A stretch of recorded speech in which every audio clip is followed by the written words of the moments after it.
Israël est pointé du doigt pour la frappe qui a visé le numéro 2 du Hamas, Saleh al-Arrouri, à Beyrouth mardi soir. Le porte-parole de l'armée, Daniel Hagari, s'est exprimé peu après la frappe attribuée à Israël dans la banlieue sud de Beyrouth, fief du Hezbollah pro-iranien.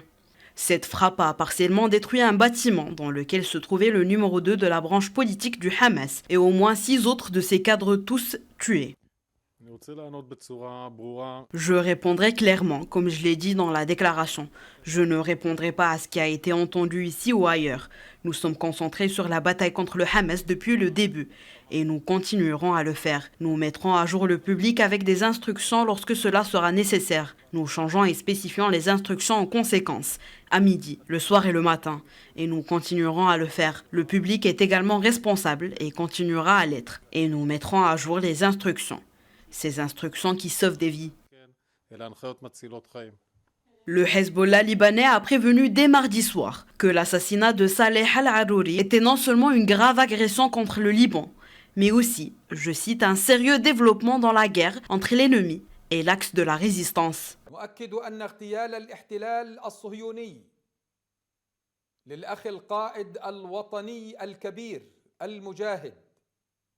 Nous affirmons que l'assassinat pour l'occupation sioniste du grand frère et leader de la lutte nationale, le cher Saleh al-Arrouri, et de ses frères de la direction et des équipes du mouvement sur les terres libanaises est un acte terroriste complet, une violation de la souveraineté du Liban et une expansion de l'hostilité d'Israël à l'encontre de notre peuple et de notre nation. L'occupation nazie sioniste est responsable de ces répercussions. مسؤولية تداعياته الاحتلال الصهيوني النازي. Le premier ministre libanais Najib Mikati a lui accusé Israël de vouloir entraîner le Liban dans une nouvelle phase de confrontation. Pour l'analyste Maha Yahya, directrice du Carnegie Middle East Center basé à Beyrouth, le risque d'escalade est important, mais le Hezbollah s'efforce d'éviter d'être entraîné dans un conflit. L'armée israélienne a annoncé avoir attaqué, en réponse à des tirs de roquettes visant son territoire, une cellule du Hezbollah, dans le sud du Liban.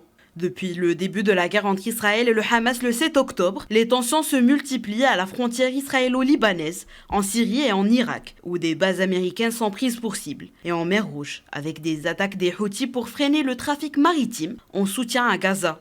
Malgré une résolution de l'ONU, l'aide humanitaire entre au compte-gouttes. Les 2,4 millions d'habitants de la bande de Gaza sont confrontés à de graves pénuries de nourriture, d'eau, de carburant et de médicaments.